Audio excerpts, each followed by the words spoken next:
Fake Radio. Welcome back. Very special guest with me here. Introduce yourself. Hey, I'm Izzy Sami.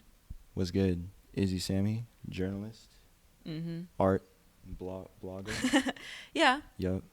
arts and culture writer. Yes. Emerson alumni. Mm-hmm. Even though we did not meet at Emerson. That's so many of my friends from Emerson now. I feel like all my friends who I went to college with, I didn't know in college and I met in LA. Real? Yeah, most of them, yeah. No, for real. Yeah, I was telling D, I was like, I hang out with a completely different set of people who went to the school.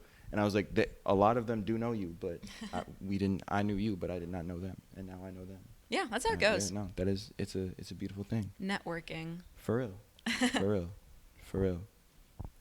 But we met through Mary, and you were working at the Worcester newspaper, right? Mm-hmm, yeah. Yes.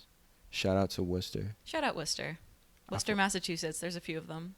Every time I go, I don't have a fun experience. But Oh, no, really? No, yeah. I don't know why. Okay. What are you usually going there for? For For those who don't know, Worcester, Massachusetts is in central Massachusetts. It's the third largest city in New England and the second largest city in Massachusetts after Boston. Right. It's also where Joyner Lucas is from for the hip-hop heads out there. But not every time I go, it's just for, like, business stuff or, like, friend stuff that I don't need to be there for.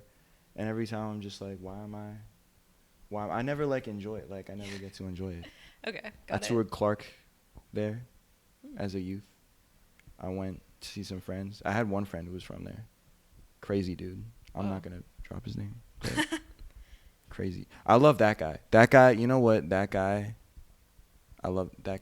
inspired me. The best thing about Worcester, Massachusetts. Is that guy, yes. Nameless. Shitty Dick. I'm not going to say his first name, Oh, but that's okay. his nickname. So now if you know, you know. But you went to school for journalism. Mm-hmm. You have an art blog, Mm-hmm. First Name Basis, where you interview your friends. Yeah, friends or like just people I meet out in the world who do some sort of like art that I find inspiring. Got you. So some of them you just like met.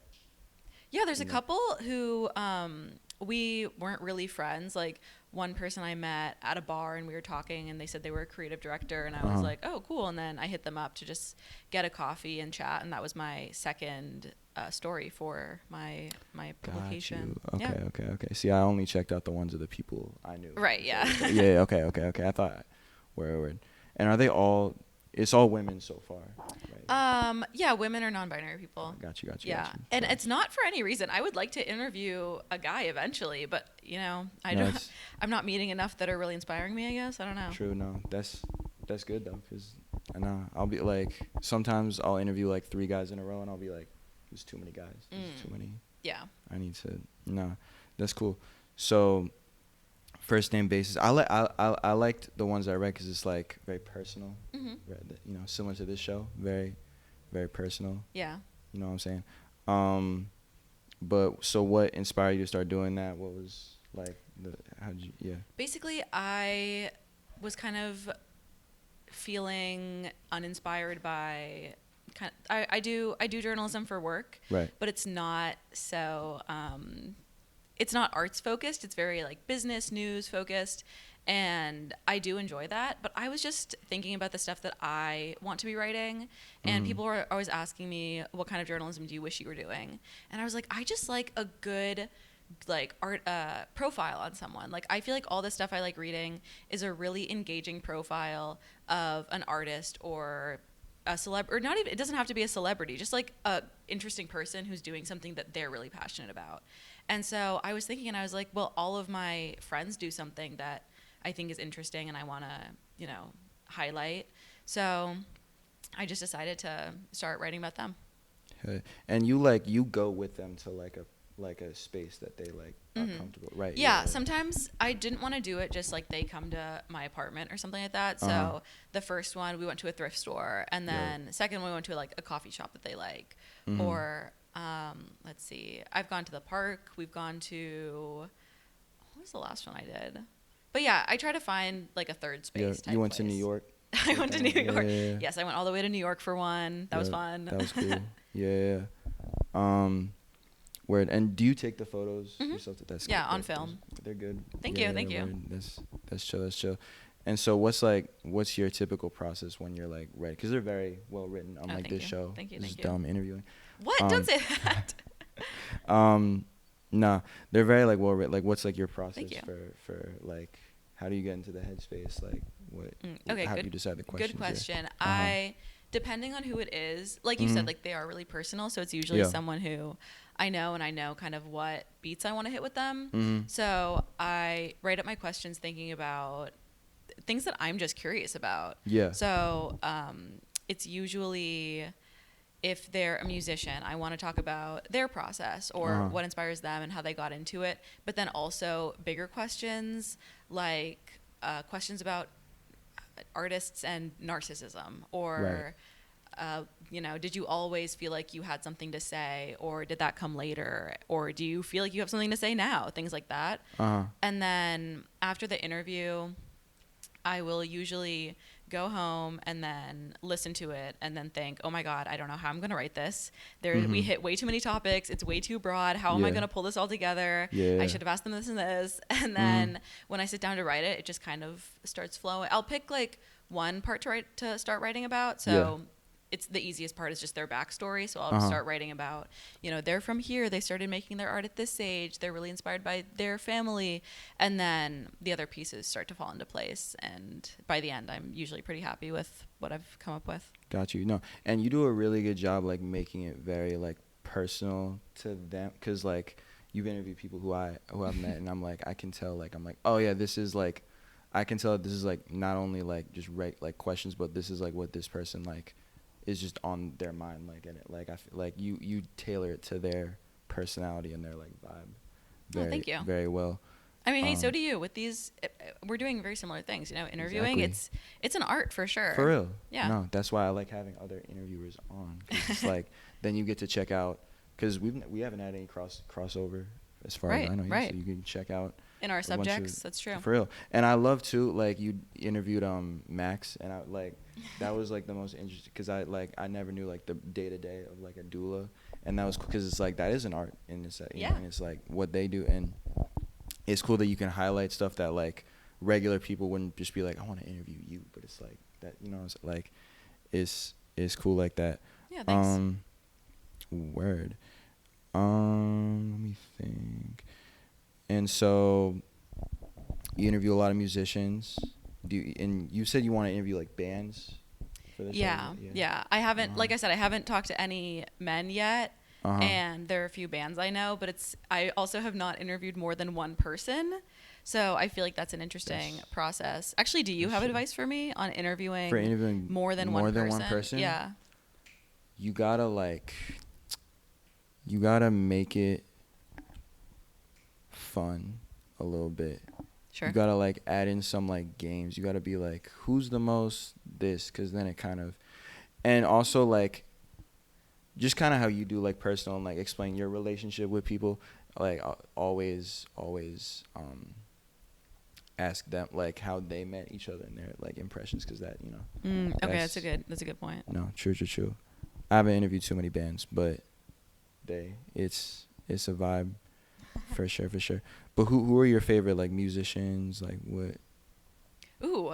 Yeah. Well, I'm gonna plug one of my best friends. Their band is called Good on Time. Good on Time. They're kind of like they're really, I don't want to just say they're chill, but if you listen to like Men I Trust, but then there's also influences from Radiohead or I don't know, they have a really great sound. It's actually hard to define. It's my friends Shoshana and Leo who lead it, and one time Shoshana described their sound as groove focused indie rock, which now makes her laugh, but I think it's a pretty good descriptor. Cool. So I definitely recommend checking them out. They got an EP out on Spotify and Apple Music.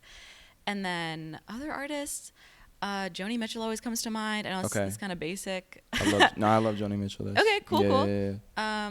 Who else do I listen to? I don't know. I definitely go for a classic rock, but then I'm really into Blood Orange right now. I No. love Blood Orange. Yeah. I love Blood Orange so much. I was listening to him on the way over. Yes. So yeah, I don't know. No, that's a fantastic.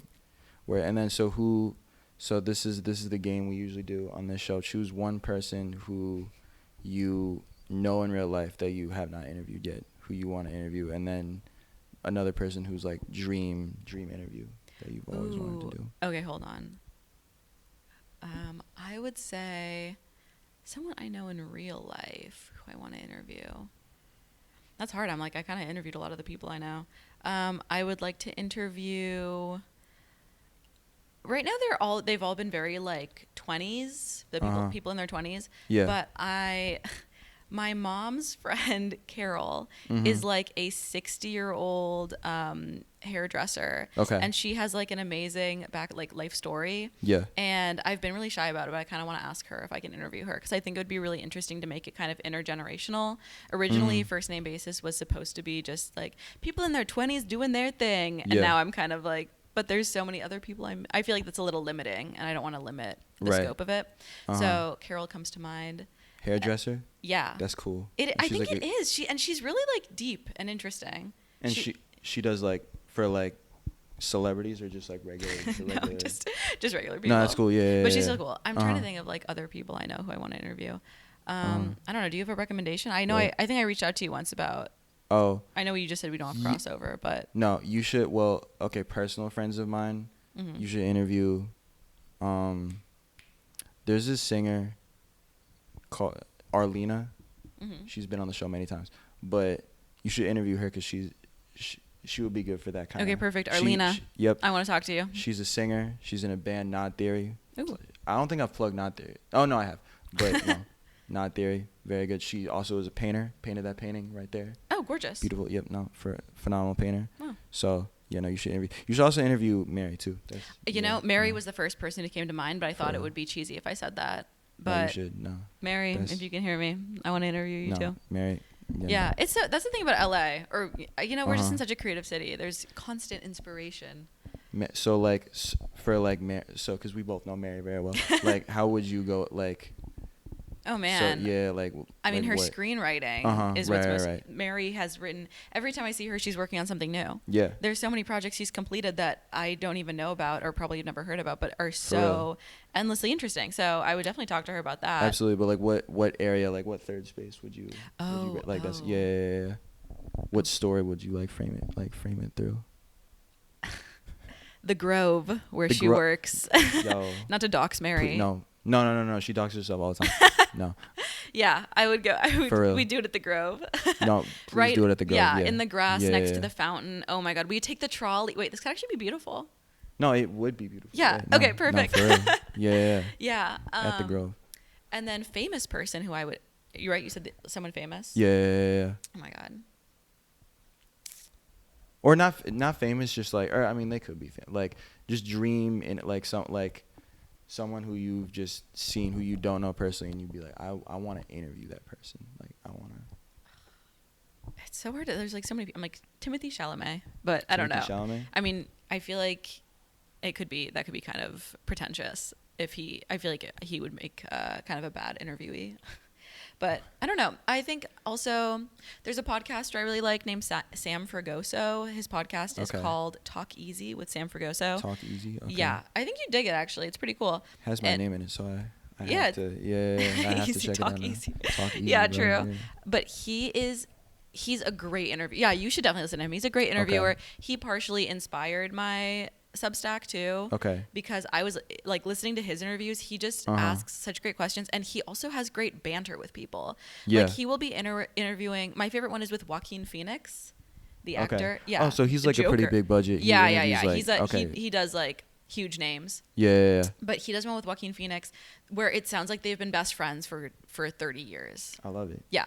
So I would love to interview him. I cannot see Joaquin Phoenix being best friends with anybody. So you have to listen to it. That's a feat. Yeah. That's a feat. Well, that brings me to my next question. What were your main inspirations for creating interview other interviewers, people who inspire you to make a blog like that? Yeah, I mean, it's just so interesting to hear other people's perspective on the thing that you do, when people do the same thing but have different like theses about it. Yeah. So I think that's definitely the drive behind it. And also because I come from a journalism background, and so I'm used to talking to other journalists. Right. And yeah, I think it's like so easy, and then also so like, I don't want to say inspiring again, but like illuminating to speak to someone who does the thing you do but does it differently. For real. Yeah. Cool. And then so you put your stuff on Substack. Mm-hmm. Are there like, because Mary's teaching me about Substack. I cool. read your stuff through Substack. Are there like famous like Substack people? Like There are like people from Twitter or from like the New York Times who then start Substacks. Got you. Okay. So the people I'm thinking of like got famous somewhere else and then got on Substack and got big. And then there's also, because Substack is really vast. So some of the people on there are just like 16-year-old girls who have a blog. Yeah. And then somehow they get really popular. Somehow true. is what I'm seeing. Because I guess I'm jealous of these 16-year-olds who have a big following.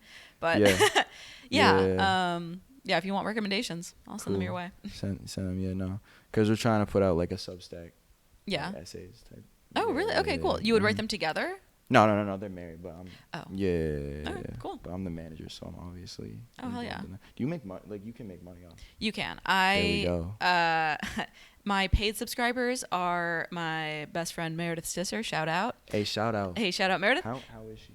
She's good. She's good. Really? Cool. Yeah, she's doing good. And then like family, and then like family friends subscribe. Cool. Yeah. Cool. But $5 to my Substack will $5? get you a world of benefits. Wait, actually. Maybe. Oh shit! There we go. blow up her Substack so we can get firstnamebasis.substack.com. first name basis. And so then it's like, have you interviewed people who like don't go by their first name, like artist name type?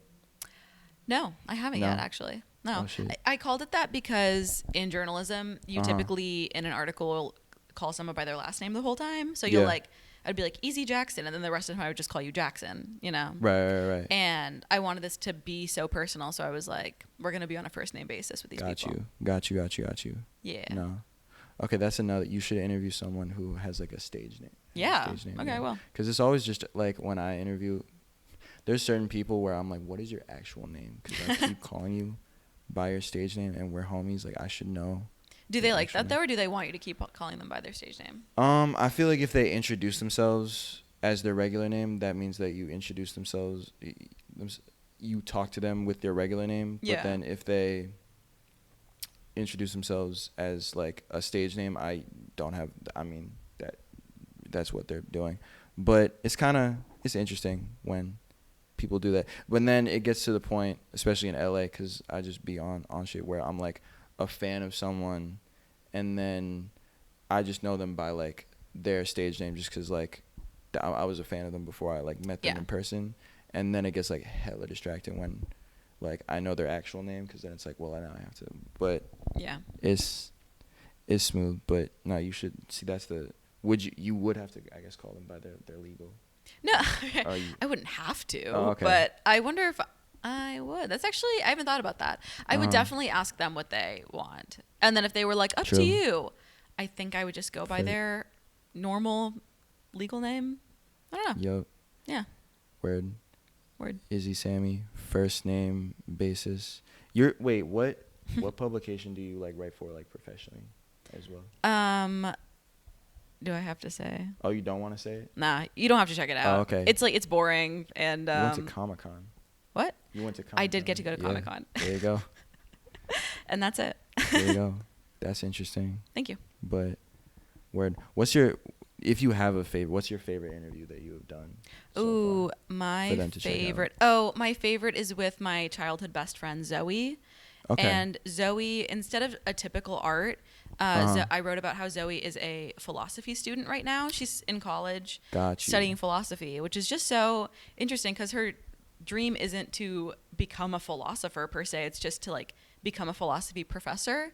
And a lot of people who study philosophy in undergrad go on to become lawyers or probably not doctors, but lawyers is like a big path that you can take from philosophy. And she's really just doing it for like the word philosophy comes from it means love of wisdom. Uh-huh. And so she is truly doing it for the love of wisdom. And I find that so inspiring. And so in the interview, I talk about our childhood growing up together because she was kind of like a sister to me. Yeah. And we do it in her childhood backyard pool. It's pretty, I really like it. I skimmed that one. Yeah. Oh, you skimmed that one.